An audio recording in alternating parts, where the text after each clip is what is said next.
Now I was going to school for theater, for acting, because I was wanting to be an actor and a screenwriter.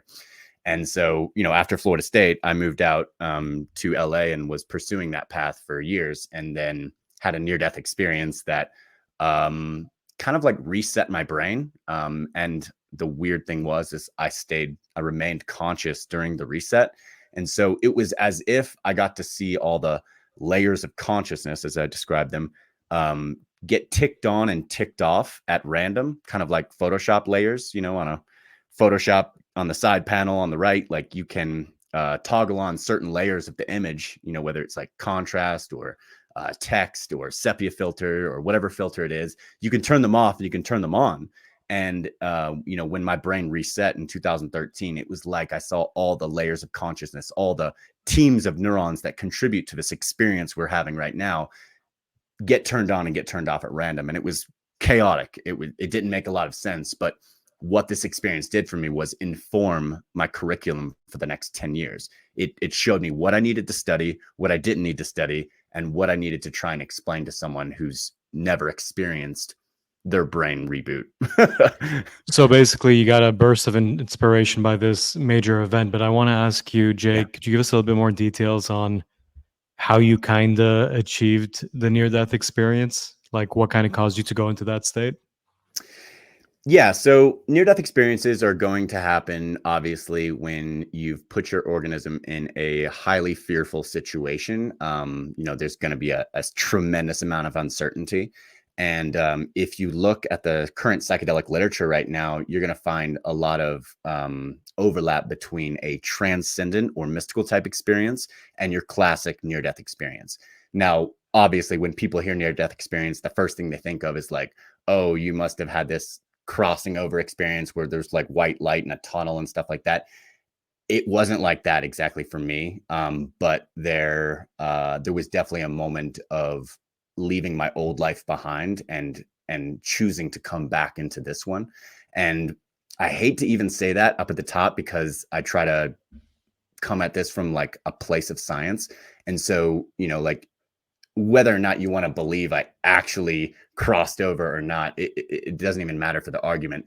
What you need to know is that there are psychedelics being studied right now. And the reason they're being studied is because they can produce an experience that is very similar to a near-death experience. And that's what I had. So the year was 2013.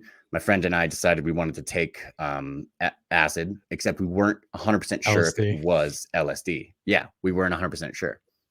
It very well, the 2 times before, I was sold DOB, another dangerous research chemical, as LSD, and it wasn't actually the real deal. And then, I tried it twice and it was the real deal.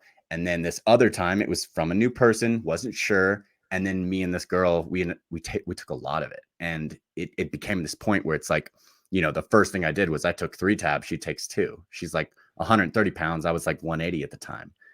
So I took 210 micrograms minimum.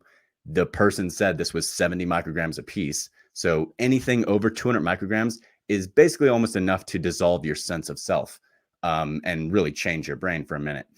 And so I do 100% believe it was LSD now. But if you talk to me that night, in that moment, about 3 hours after I took 4.5 tabs of this stuff, it got to this point where it was like, this really could be 25I N-bomb, a dangerous research chemical. I could be dying right now. And I believed it, with 100% sincerity. I believed I was about to die. My life flashed before my eyes. We can talk about that if you want. But I mean, it kind of felt like a boomerang on Instagram, like the video goes forwards and then it goes backwards and then it goes forwards and then it goes backwards. Now imagine your entire life happening like that over and over, but getting faster and faster with each revolution, because that's what it was like. It was like a boomerang. And with each revolution, I'm sadder and sadder because I did not like who I was. I did not like who I'd become. I didn't like the person I was just being in life. I was a lying, cheating tyrant at the time. I was 25 years old. I was living in LA, doing the acting thing, producing a pilot I wrote. Like everything looks good on paper, but like I kind of took this too much because I wasn't really happy. I wanted something new. and damn, I got it, man. Like LSD is something that could change your life, like probably will. And it sincerely did for me that night. I want to ask you though, with LSD and like things that are similar, I suppose, like the shrooms and ayahuasca. So basically, Joe Rogan's grocery list. Yeah. With things like that, are you able to choose to remain the same person, or you have no choice but to, I guess, develop a whole new personality and outlook on life? Well, you are in these moments, the reason why people take them and the reason why they're so useful for therapy is because they allow you to unlock from the shackles of time and space. Okay. So let's think about this for a second. We use our bodies to move through time and space, right? Like that's what they're there for. But we also use our minds. We can remember something that happened to us when we were 12 or 13, and we can go back in time and replay that and maybe have we can reevaluate the situation. So in some ways, we can mentally time travel. Okay. So now imagine that your ability to mentally time travel is hindered because you are not on one of these substances right now, because your brain is functioning in a normal way. You are not able to revisit some of these past traumas. You're not even letting yourself have access to these memories that you probably do. Like a lot of people will experience memories that they thought they'd forgotten about, but no, they were there. They were always there, and they've been waiting to be processed. So life comes at us, and it's extremely complex and hard and difficult and tragic, and we often don't process all the emotional components of the events that we're experiencing. And if you don't do that, it just sits there, and it's like backlogged information, like your taxes. It's going to get done eventually. You have to get it done.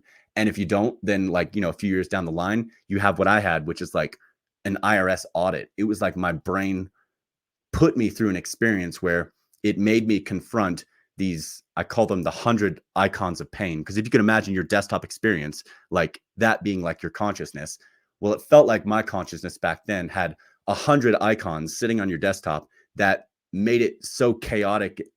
I was depressed all the time. I didn't like who I was. I was angry a lot. So that was my conscious experience, 100 icons of pain. And then during this, near-death experience, it was like I watched all those 100 icons of pain get defragged, like finally put in their place, finally processed, finally emotionally dealt with. And on the other end of that, my mind was so much cleaner. It was like, like I talked about, like a reboot or a hard reset. It really did feel like that, because these memories used to be like at the forefront of my experience, like right here. And then after the experience, they were recontextualized and put away, and no longer was my narrative, like who I was, where I was going. It was so scattered and fragmented. And during this experience, it got unified. So it puts you in an experience where it's like, look, you're fragmented, you're scattered, your attention's everywhere. You need to console yourself, get your shit together, and then you can come back and live in this life and have a conversation like this, Yeah. But until that happens, you're put in a spot of limbo, mental limbo, whatever you want to call it. You're stuck in a spot that feels timeless.